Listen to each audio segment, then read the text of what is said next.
Hola, bienvenidos a El Desván, el programa de recomendaciones culturales de Virgen de las Angustias Televisión. Hoy hablamos de la banda sonora de la película española Voces, dirigida por Ángel Gómez Hernández. La película trata la historia de Sara, Daniel y su hijo de 9 años, quienes llegan a una casa en la que pretenden comenzar una nueva vida, sin saber que esa propiedad ha sido conocida desde siempre como la Casa de las Voces. Os recomendamos en esta ocasión la banda sonora, ya que a través de ella el espectador que está viendo la película logra introducirse e incluso sentir en sus propias carnes todo lo que está ocurriendo. Una sensación impresionante.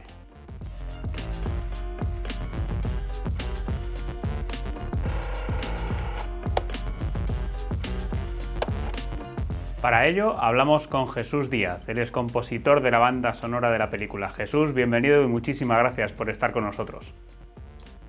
Muchísimas gracias a vosotros por invitarme. Bueno, Jesús, la banda sonora de esta película se grabó en pleno confinamiento cuando prácticamente nadie lo esperaba y tú seguramente menos. ¿Cómo vivisteis esa experiencia? Bueno, pues no hay nada mejor que empezar una película de terror en momentos realmente algo terroríficos, ¿no? La verdad que la experiencia del confinamiento ha sido agridulce, en el sentido de inesperado, en la parte agria, y en la parte dulce también, en el sentido de explorar una nueva forma también de componer, ¿no? En la distancia, sin el contacto humano con los músicos, pero al mismo tiempo también viendo cómo una idea musical puede avanzar por encima de las circunstancias, pese a ese confinamiento tan duro que vivimos, y como poco a poco, pues igualmente las ganas, la inspiración, la fuerza con que te apoya el director y el equipo, pues al final llevas a cabo también la música, ¿no? Entonces eso fue también muy interesante. Jesús, la música parece no tener una armonía muy clara a veces, ¿no? Tiene muchos ruidos, sonidos que parecen incluso a lo mejor desafinados. ¿Por qué se da esa situación? Bueno, la verdad es que formaba parte un poco de la búsqueda en esta película, que como sabéis se trata, sin hacer ningún tipo de spoiler, de un alma terrorífica, ¿no? De un pasado. Me parecía interesante desenmarañar una melodía hasta el punto de que quedara en su más pura desafinación y descomposición, para ayudar a la trama de terror y de suspense que hay alrededor de este mal, ¿no? Entonces me parecía mucho más terrorífico trabajar la música desde ese punto, como si viniera de otra dimensión o de otro lugar, y no tanto desde la armonía melódica, que es más comprensible para nuestros oídos, incluso tiene una base más lógica en el sentido emocional, ¿no? Y si pasamos del ruido al silencio, en otras entrevistas incides mucho en la importancia justamente del silencio en la música. ¿Qué papel juega justamente el silencio en esta película? Bueno, yo creo que el silencio juega un papel muy importante, ¿no? Porque el silencio es la antesala a los impactos, a los sustos, a los jump scares. Entonces, de alguna manera, en los momentos solitarios de los protagonistas, en momentos en la casa, cuando cruzan una puerta, cuando se oyen las maderas de ellos al pisar, o cuando la madre del chico de Eric mira debajo de la cama, ¿no? A ver qué hay. Esos momentos de silencio son casi mucho más tensionales que la propia música, ¿no? Que el impacto de la música. Entonces realmente a mí siempre en este tipo de cine clásico de terror casi siempre me da mucho más pavor los momentos de silencio que casi los musicales, ¿no? En ese sentido yo creo que es un elemento importantísimo. Jesús, ¿por qué utilizar ese idioma enoquiano en las voces corales?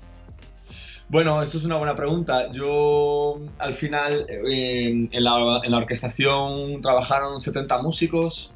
Grabamos con la orquesta en Budapest y hubo una coral de 20 cantantes. Entonces, un poco, aparte de haber trabajado con una cantante del Amazonas que hace cánticos amazónicos de rituales y chamánicos para dar este punto de ritual, en los coros me pareció muy interesante plantear este idioma casi imposible del siglo XV, que es una lengua muerta en la que se basan las escrituras satánicas y también los aquelarres, etc., para las evocaciones, ¿no? Y ese tipo de llamadas al mal. Entonces, la fonética del enoquiano y la escritura del enoquiano es realmente inquietante, gente, así que empecé a indagar sobre el tema y al final decidí basar los cánticos de este coro en este idioma.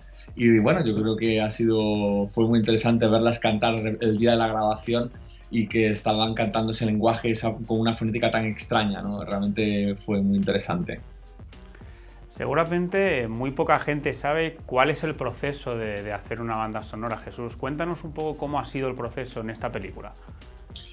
Bueno, una banda sonora, yo creo que una buena banda sonora, no siempre, pero muchas veces ha de pasar desapercibida, entre comillas. Es decir, cuando es una buena banda sonora, calza muy bien en la imagen y casi que no te tienes que dar ni cuenta, porque realmente está ayudando a un nivel de empujar la imagen, pero no de sobresaltar demasiado, ¿no? Dependiendo de cada estilo de cine también.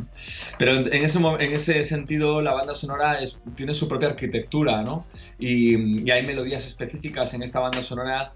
Primero se construyó una melodía específica para cada uno de los personajes. Luego hay un cello desafinado que hace una melodía concreta que se repite de forma hipnótica a lo largo de toda la banda sonora, como para provocar un desazón, una especie de de un mal que se repite en espiral y que no consigue curarse, ¿no?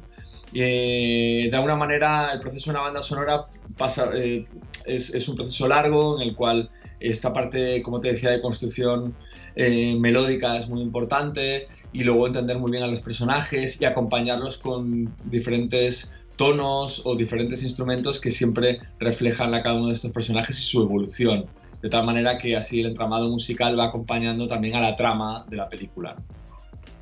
¿Te ha sido complicado componer esta banda sonora para una película de terror?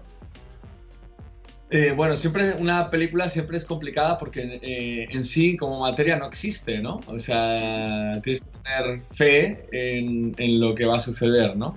Entonces, de alguna manera, siempre es complicado, pero justamente ese es el reto. Eso es como de repente que te dicen, oye, vamos a subir esta montaña, y esa montaña no ves ni la cima porque está la niebla.